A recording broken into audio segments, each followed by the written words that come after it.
Good morning. आज हम जिस टॉपिक पर अपनी चर्चा करेंगे वो है पक्षकारों के अनुबंध करने की क्षमता के अंतर्गत अस्वस्थ मस्तिष्क वाले व्यक्ति। कल के लेक्चर में हमने देखा था कि अस्वस्थ मस्तिष्क वाला व्यक्ति कौन है। तो अस्वस्थ मस्तिष्क वाला व्यक्ति जो है उसके मीनिंग को देखने के बाद हम ये देखेंगे कि अस्वस्थ मस्तिष्क वाले व्यक्ति कितने प्रकार के होते हैं। क्योंकि अस्वस्थ मस्तिष्क वाले व्यक्ति की परिभाषा में भी हमने ये देखा कि कोई भी व्यक्ति उस समय अनुबंध करने की क्षमता नहीं रखता है जबकि वो अस्वस्थ मस्तिष्क वाला है। तो अस्वस्थ मस्तिष्क वाले व्यक्ति कई प्रकार के होते हैं, उनके बारे में हम चर्चा आज कर जा रहे हैं। सबसे पहला जो प्रकार है अस्वस्थ मस्तिष्क का व्यक्ति, एक ऐसा व्यक्ति जो जन्म से ही सोचने और समझने की क्षमता नहीं रखता है। पैदाइशी अस्वस्थ मस्तिष्क वाला व्यक्ति जो है, जिसको हम निर्बुद्धि या मूढ़ व्यक्ति या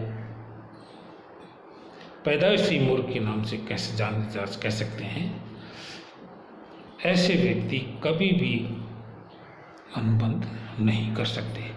इन व्यक्तियों के द्वारा किए गए अनुबंध पूर्णतया व्यर्थ होते हैं, क्योंकि जन्मजात ही वो व्यक्ति अस्वस्थ मस्तिष्क वाले होते हैं। दूसरी जो परिस्थिति है अस्वस्थ मस्तिष्क वाले व्यक्ति की, वो है ल्यूनाटिक या पागल व्यक्ति।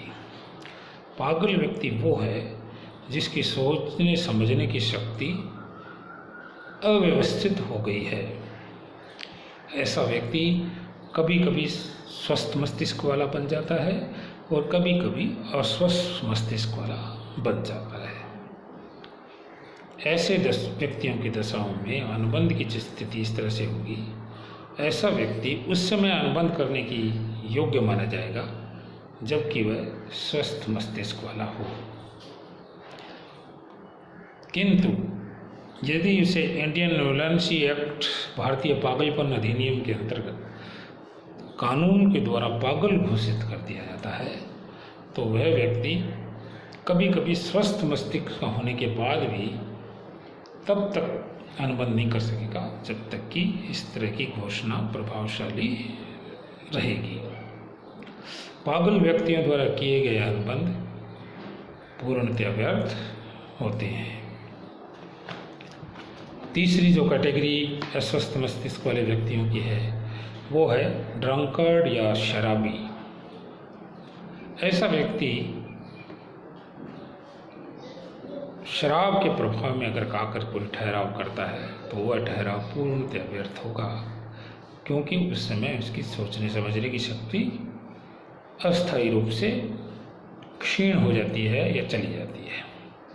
शराबी व्यक्ति जब पुनः सामान्य स्थिति में आ जाता है और सोचने समझने की और विवेकपूर्ण निर्णय लेने की स्थिति में आ जाता है तो वही व्यक्ति बाद में अनुबंध कर सकता है।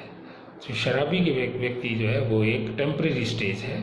जब तक वो शराब के प्रभाव में है उस समय उसको ज़्यादा नहीं किया जा सकता, लेकिन जैसे ही वो सामान्य स्थिति में आ जाता है वो एक सामान्य व्यक्ति की तरह अनुबंध कर सकता है और उसके अनुबंध वैध माने जाएंगे।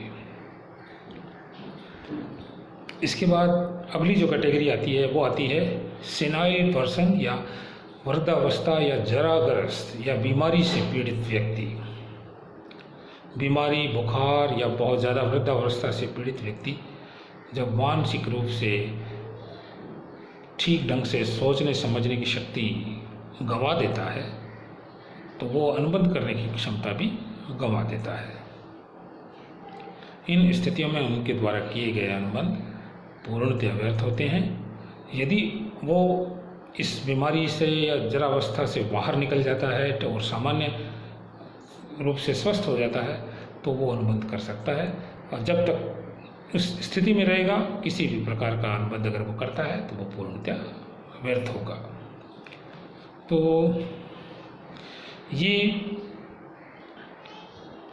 कुछ कैटेगरीज थी अस्वस्थ मस्तिष्क वाले व्यक्तियों की, कि अस्वस्थ मस्तिष्क वाले व्यक्ति कितने प्रकार के होते हैं और उनके द्वारा उन स्थितियों में किए गए अनुबंध और ठहरावों की वैधानिक स्थिति क्या होगी। आज के लिए इतना ही हम बात करेंगे, इसके बाद नेक्स्ट पीरियड में इससे आगे की बात हम करेंगे। धन्यवाद। जय हिंद।